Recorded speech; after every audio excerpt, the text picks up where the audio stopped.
자, 여기 수혜량의 변화가 있고 수의 변화가 있을 때 이게 용어라고 생각하셔야 돼요. 그죠? 예. 첫 번째 나오는 게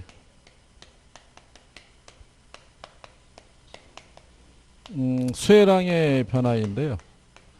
이 변화를 가져다 주는 요인이 있죠. 예, 이게 해당 재화에 이게 변해서, 그죠? 근데 여기서 요거를 요렇게 수식해서 쓸 수도 있어요. 가격이 변해서. 그러면 얘가 어떤 결과로 나타나냐면요. 동일한 수요 곡선상에서의 점의 이동으로 표시가 돼요. 근데 이거 표현할 때는 이 점은 이렇게 또 수식할 수도 있어요. 이렇게. 그러면 이제 예를 들어서 아파트 가격이 있어요. 얘가 1,000만 원이래요. 평방미터당. 그럴 때 사람들이 100채 정도를 이게 소비했어요. 근데 다른 요인이 일정할 때 이 가격이 1,200만 원으로 올랐어요. 그랬더니 80채로 수혜량이 줄었어요. 근데 반대로 얘가 800만 원으로 가격이 떨어졌더니 그 양이 120채로 늘었어요.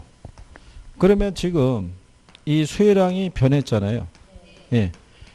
변했는데 뭐가 변해서? 그쵸? 예. 그러면 아까 제가 잠깐 말씀드렸지만 그래프 그렸을 때 여기 우리가 가격 쓰기로 했죠. 얘가 변한 거예요. 얘가 변해서 뭐가 변한 거예요? 예.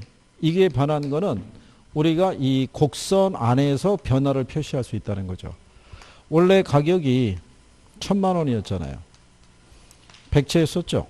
근데 가격이 1,200이 됐더니 소비하는 양이 80채로. 그죠? 가격이 800이 됐더니 소비하는 양이 120채로. 그렇잖아요. 그래서 동일한 선에서 무슨 이동으로 나타나요? 예, 점의 이동으로 나타나죠. 그러니까 좌표상에 표시되어 있는 가격이 변해서 수혜량이 변한 것 있죠. 그걸 우리가 용어상에서 수혜량의 변화라는 거예요. 무슨 말인지 아시겠나요? 그래서 이렇게 쓸 수 있겠죠. 가격이 변해서 변하여 이 수혜량을 변화시켰다면 이를 부동산 수혜량의 변화라고 한다. 그러면 맞는 표현이겠죠. 용어상에서. 네. 근데 이제 두 번째 나오는 게 수요의 변화예요. 이 수요의 변화를 가져다 주는 요인이 있죠. 네. 이거는 해당 재화의 가격 이외의 요인이 변한 거예요. 이거를 수식해서 그냥 가격 이외의 요인이 변화했다. 이렇게 쓸 수도 있죠. 그러면 결과로 나타나는 것은 수요 곡선의 이동으로 나타나는 거죠. 그죠? 그러면 여기 아파트 가격이 1,000만 원이에요. 평방미터당. 100채를 소비하고 있을 때 얘가 120채로 늘어날 수도 있고요. 80채로 줄어들기도 해요. 그러면 뭐가 변한 거예요? 네, 수혜량이 변한 거예요. 근데 얘는 불변이에요. 그러면 얘가 아닌 뭔가 다른 애가 변한 거예요. 대표적으로 얘기하는 게 소득이 증가한 거예요. 또는 소득이 감소한 거예요. 그러면 여기서 얘기하는 소득이 있죠. 소득은 여기 좌표상에 명시되어 있는 가격이 아닌 거예요. 그러니까 가격이 아닌 애가 변한 거죠. 가격이 아닌 애가 변해서 뭐가 또 변화가 되는 거예요. 예. 근데 이거는 이 곡선으로서는 표현할 수가 없어요. 그렇잖아요. 얘가 1,000만 원일 때 얘가 100채였단 말이에요. 근데 얘는 그대로인데 얘가 120채로 늘어나기도 하고요. 얘가 80채로 이렇게 줄어들기도 한 거죠.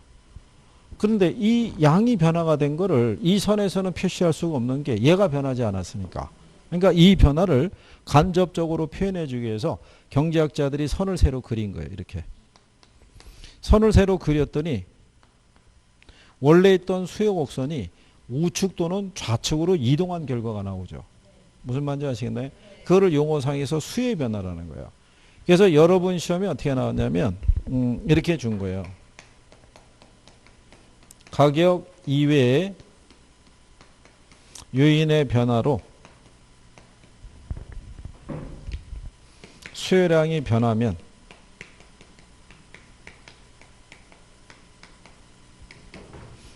수요 곡선이 좌측 또는 우측으로 이동한다고 이렇게 준 거예요. 그러면 맞는 표현이겠죠. 이게 답이었어요. 여기 올바른 거 고르라고 그랬을 때. 이해하시겠나요? 곡선이 이동을 해서도 수요량은 변해요. 곡선상에서 변해도 수요량은 변하는 거예요. 근데 곡선상에서 이동이 발생하는 것은 좌표상에 표시되어 있는 가격이 변한 거예요. 가격의 변화에서 수요량이 변한 것 있죠. 그걸 용어상에서 수요량의 변화. 가격이 아닌 애가 변해서 수요량을 변화시킨 것은 우리가 수요의 변화 이렇게 얘기하는 거예요. 그래서 이거를 이해를 하면은 공급량의 변화하고 공급의 변화도 자동으로 정리할 수 있어요. 똑같아요. 공급량의 변화를 유도하는 것도 좌표상에 표시되어 있는 가격이 변한 거예요. 그죠? 공급의 변화는 가격 이외의 요인이 변한 거다라고 이렇게 생각하시면 돼요. 그죠? 그래서 그러니까 여기는 외우면 안 되고요. 이해를 하셔야 돼요. 이해를. 근데 처음에 들으면 낯설어요. 그죠?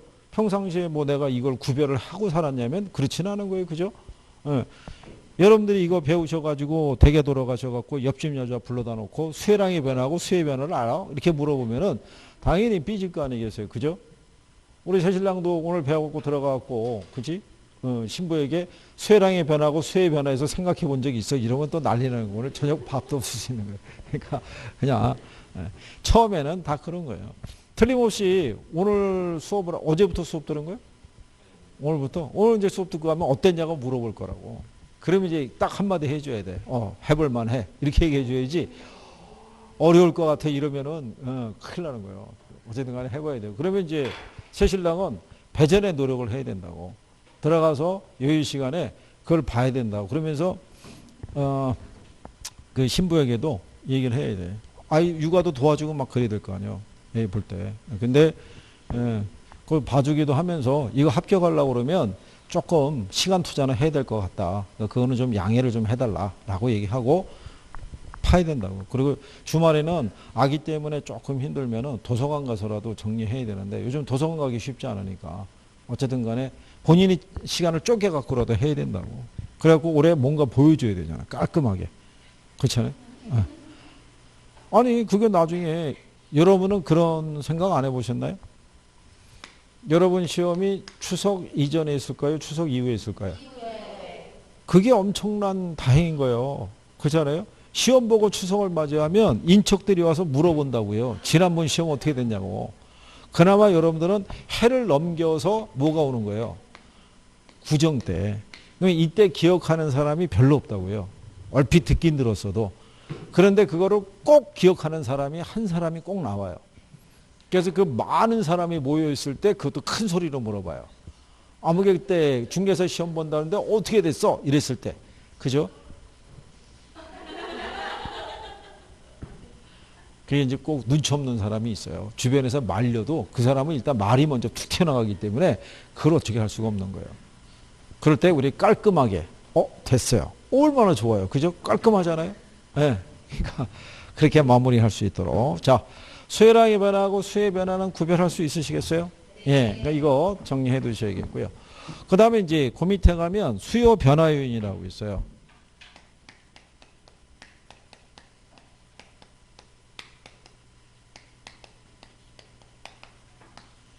제목이 수요 변화 요인이죠.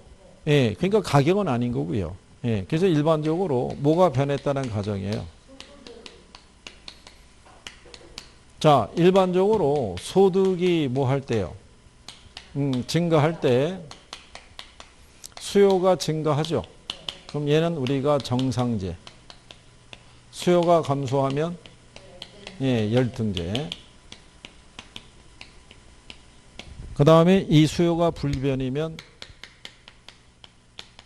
중간제라고 얘기하죠. 그러니까 요 중간제는 우리가 된장, 고추장, 간장 이런 거 얘기했잖아요. 소득이 많이 늘었다고 그 소비량이 확 늘어나거나 소득이 줄어들었다고 소비가 확 줄어들거나 그러진 않죠. 항상 일정한 양을 소비하는 애들을 우리가 중간제. 그죠? 그러면 여기서의 정상제하고 열등제의 구별은요. 소득의 변화하고요. 사회 인식의 변화에 따라 정상제로 취급을 받을 수도 있고 열등제로 취급받을 수 있는 거예요. 그죠? 일부 교재에 보면 대형 아파트가 정상제, 소형 아파트가 열등제 그러면 그거는 적절한 예가 안 되는 거예요. 강남에 있는 소형 아파트만 하더라도 10억대가 넘어가요. 그죠?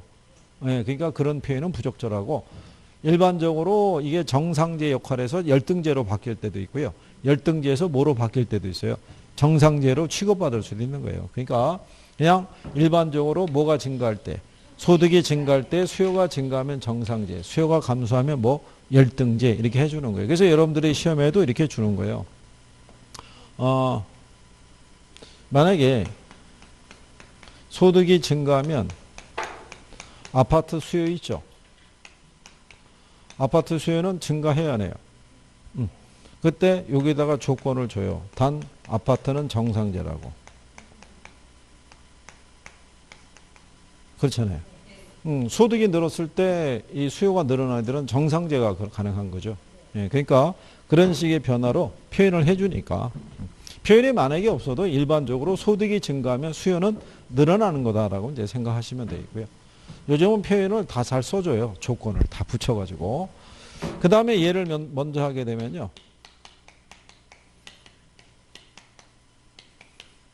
가격 변화에 대한 예상이 있죠. 이것도 요즘은 출제자들이 활용을 해요. 근데 활용을 할 때 이렇게 얘기를 해요.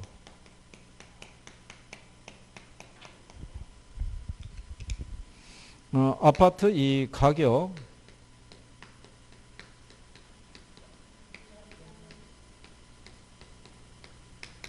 아파트 가격 하락이 예상되면 이렇게 나오죠. 이건 수요량의 변화겠어요? 수요의 변화겠어요? 이게 여러분 시험에는 이게 수요량의 변화로 이렇게 줬어요. 예, 그래서 이게 틀린 거죠. 예, 이거는 아파트 가격이 하락했으면 수요량이 변화요. 근데 아파트 가격 하락이 예상이 된 거잖아요. 그죠? 그러니까 이게 수요량의 변화가 아니라 수요 변화 요인에 해당이 되는 거예요. 그죠? 그러면 아파트 가격 하락이 예상이 되죠. 그럼 수요는 어떻게 돼요? 늘어나요? 줄어들어요? 수요는 감소한다고요. 이게 자 우리가 이렇게 간다고 했을 때요. 여기가 후택이잖아요. 이 후택의 이후로는 부동산 시세가 계속 떨어진다고요. 그러니까 이 사람들은 이 시점에서 안 산다고요. 가격이 떨어질 조짐을 보이면 이게 바닥을 찍었을 때 살라고 그런다고요. 그러니까 가격 하락이 예상이 되면 수요는 감소하는 거예요. 근데 반대로 여기가 회복기잖아요. 회복기 이후로는 시세가 계속 올라가죠. 그러니까 지금 안 사면 손해인 거예요. 더 오르기 전에 사두는 게 유리하죠. 그러니까 가격 상승이 예상이 되면 수요는 늘어나는 거예요. 무슨 말인지 아시겠죠? 그러니까 요건을 잘 구별하시는 게 필요한 거예요. 그죠? 예. 그래서 이제 그 가격 변화에 대한 예상을 했고요. 수요 변화에 대해서는 가장 많이 물어보는 게 그 관련제와의 가격 변화라고 해놨죠. 예. 걔들을 이제 지문상에서 잘 활용을 해요.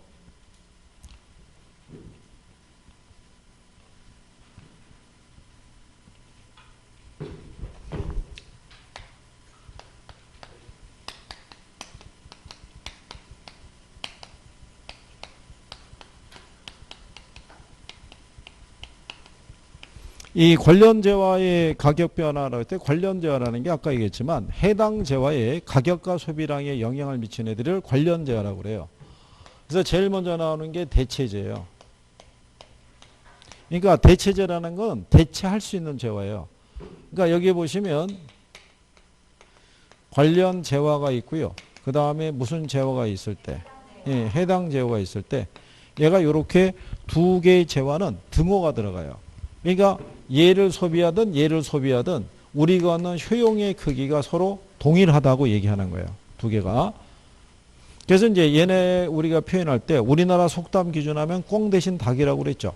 예, 꽁고기나 닭고기나 육수 내면 맛은 비슷하다는 얘기죠. 예, 그러면 예, 요게 이제 요렇게 얘기를 하는 거죠. 자, 여러분들이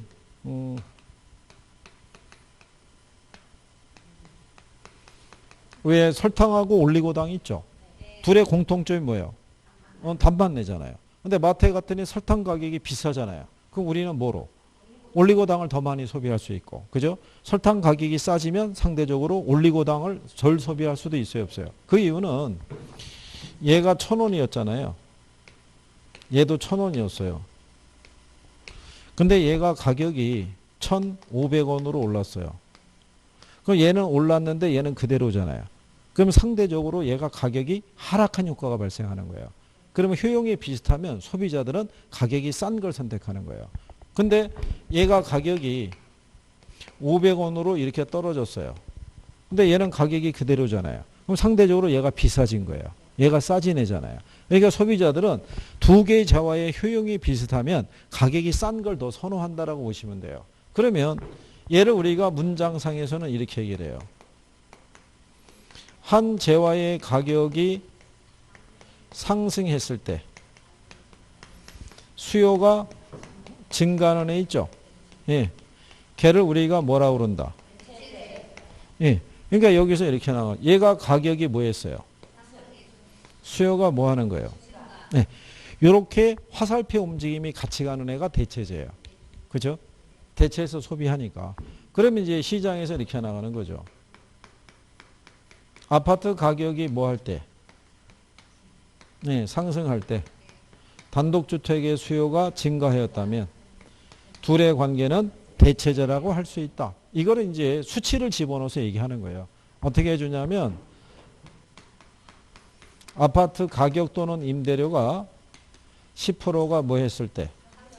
상승했을 때 단독주택에 대한 수요량이 예를 들어서 5%가 증가하였다면 이때 아파트와 단독주택은 무슨 관계라고 할 수 있느냐? 대체재. 이런 식으로도 문제 주는 거예요. 표현을 할 때. 이해하시겠나요? 네, 이런 내용이에요. 그래서 움직임이 같이 가는 애. 그러면 한 재화의 가격이 하락할 때 있죠. 수요가 감소하는 애 있죠. 얘는 뭐라고 그래요? 자, 여러분 시험에 어떻게 해줬냐면요. 이렇게. 아파트 수요 곡선이 있죠. 얘를 좌측으로 이동시키는 요인이 있죠. 예? 예, 요인에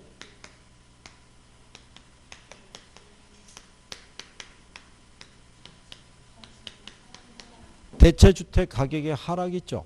네. 이 요인은 아파트 수요 곡선을 좌측으로 이동시킨 요인에 해당이 돼야 안 돼요.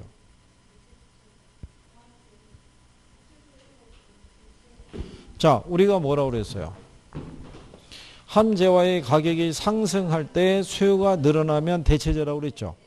근데 한 재화의 가격이 하락하죠. 그때 수요가 감소하면 역시 대체재라고요. 그러면 여기도 이거잖아요. 대주택 가격 하락했죠? 그럼 얘도 줄어이죠. 그렇잖아요. 대체주택이라고 그랬으니까. 그 맞는 표현이죠. 좌측으로. 감소시킨 요인이니까.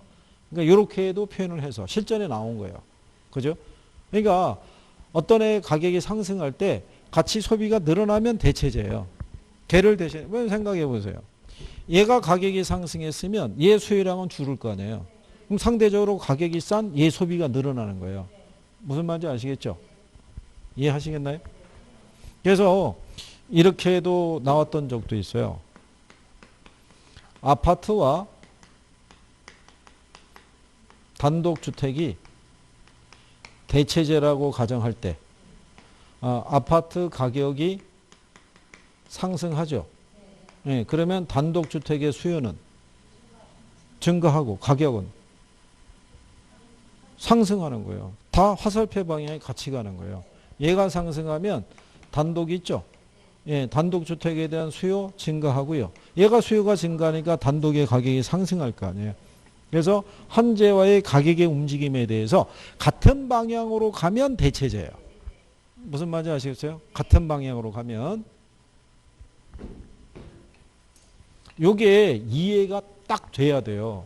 이해가 돼야 어떤 형태의 지문이 나오든지 간에 여러분들이 문제를 풀어갈 수 있다고요. 그러니까 여기로 외우면 안 돼요. 왜냐하면 물어보는 패턴이 다양하잖아요. 그러니까 뭐 어떤 식으로 외워서 접근하려고 그러겠어요. 그죠? 그래서 이게 부동산 학개론이 암기를 위주로 공부하면 실패해요. 암기를. 그죠? 물론 필요한 거는 저희가 글자 따갖고 뭐 가유순조는 뭐 이런 식으로 해주잖아요. 근데 가만히 보면은 암기하라는 게 아니라 흐름을 알려드리는 거예요. 그렇게 해서 나오니까. 그러니까 그런 거 위주로 정리하시는 게 필요하죠. 그 다음에 이제 보완제라고 있죠. 자, 보완제라는 것은요. 관련 재화가 있고 무슨 재화가 있으면요. 예, 얘는 이렇게 되는 거예요. 플러스로. 우리가 얘네 둘이 합쳐졌을 때 이 효용이 발생하는 거예요. 우리나라 속담하게 되면 바늘과 실의 관계라는 거예요. 여러분이 바느질이라는 행위를 하기 위해서는 바늘만 있어서는 안 돼요.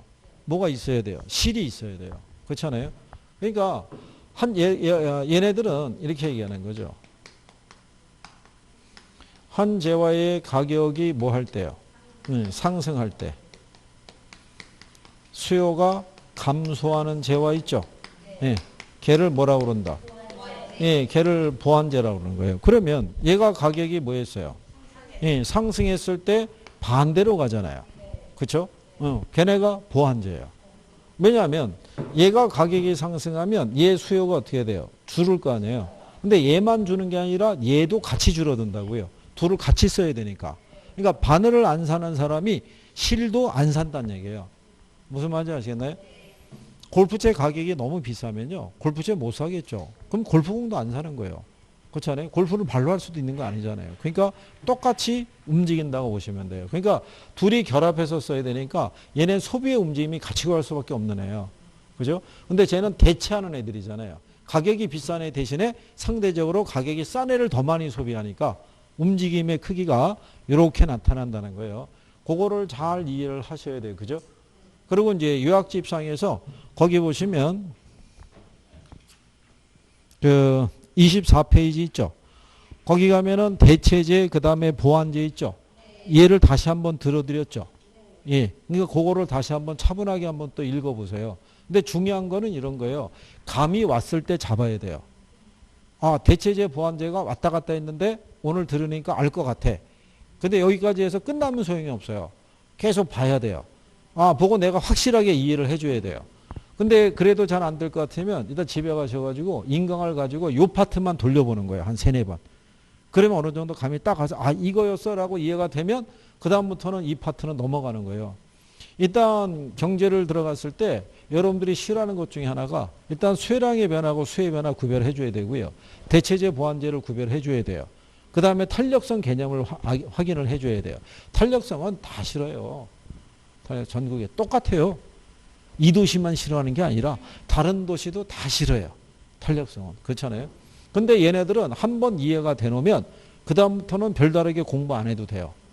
내가 이해가 됐으니까. 그러니까 이 분량이 줄어드는 거예요. 공부하는 분량이. 그러면 나중에 이게 간단하게 압축이 이거보다 더 돼 있더라도 한번 훑어보면 기억이 다 나요. 그렇지 않겠어요? 그러니까 2차를 갈 수 있죠. 그렇잖아요. 아니 왜 2차가 뭐 금기어도 아니고 2차 갈 수 있는 거죠. 그렇잖아요. 나중에 후회한다니까요. 그러니까 사람이 강한 의지가 있어야 되는 게 아니 왜 제가 그 얘기가 되냐면 한 벌써 2년 전이죠. 2년 전에 다른 도시에 어떤 양반이 4월 한 하순 나왔어요. 학원에.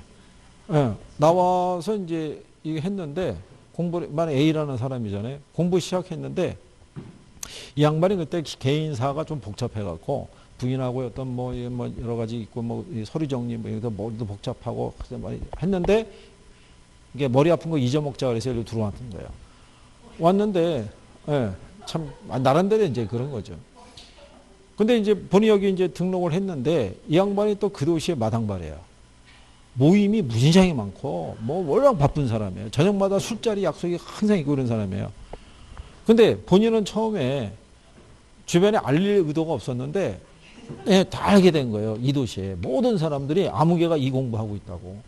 그래가지고 점점 부담이 생기는 거예요. 그래가지고 하다 보니까 이 사람이 올인할 수밖에 없는 이게 구조가 된 거예요.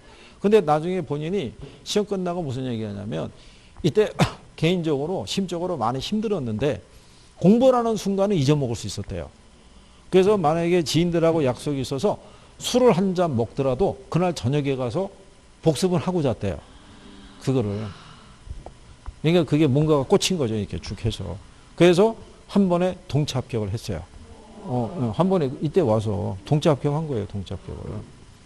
그죠? 네. 그랬더니 이 양반을 본 이제 후배가 있을 거 아니에요.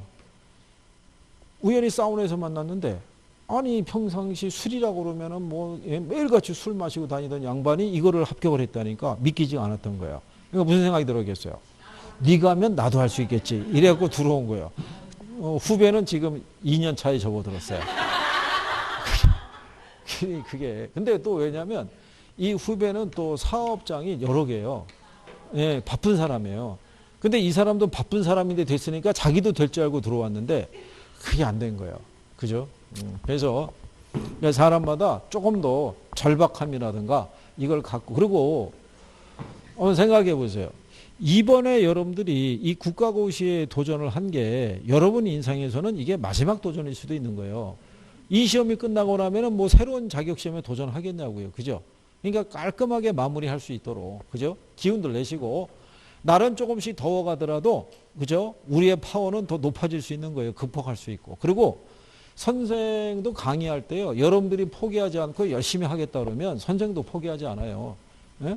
같이 맞춰준다고요. 어떻게 하면 내용을 하나라도 정리해서 포인트를 잘 잡아서 점수를 딸 수 있게끔 유도를 해준다고요. 기운들 내시고 그렇죠? 네. 그리고 오늘 뭐 세실량은 어때? 들어보니까 이거 해볼만 해? 처음은 다 그런 거예요.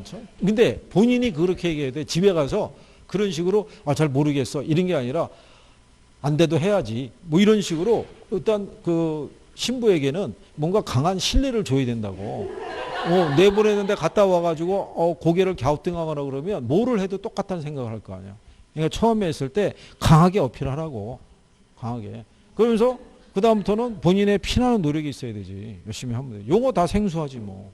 안 들어봤네. 그러니까 얘기한 대로 인강을 한번 한 번에 다 듣기 힘드니까 그 파트만 먼저 한번 이렇게 보라고.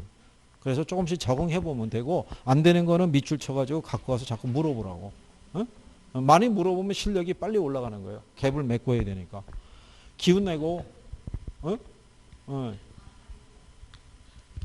혹시 저기 다음 주에 저기 신부가 대신 와 있는 건 아니겠지? 그러면 안 되는 거야. 본인이 시작하신 거 본인이 가정으로 마무리해야지. 그렇게 하고. 자, 어쨌든 간에 자, 여기까지 한 부분에 대해서 다음 주는 우리가 공급부터 하실 거예요. 그럼 다음 주는 경제가 끝나고요. 시장론으로 가게 돼요. 그죠? 왜냐하면 지금 우리 나간 분량이 기본서로 따지면 거의 뭐 7, 80페이지 뭐 이 정도 나간 분량이니까요. 요약집으로 하면 그렇게 돼요. 그렇게 보시고 자, 오전 수업은 여기까지 하겠습니다. 고생했습니다. 수고했습니다.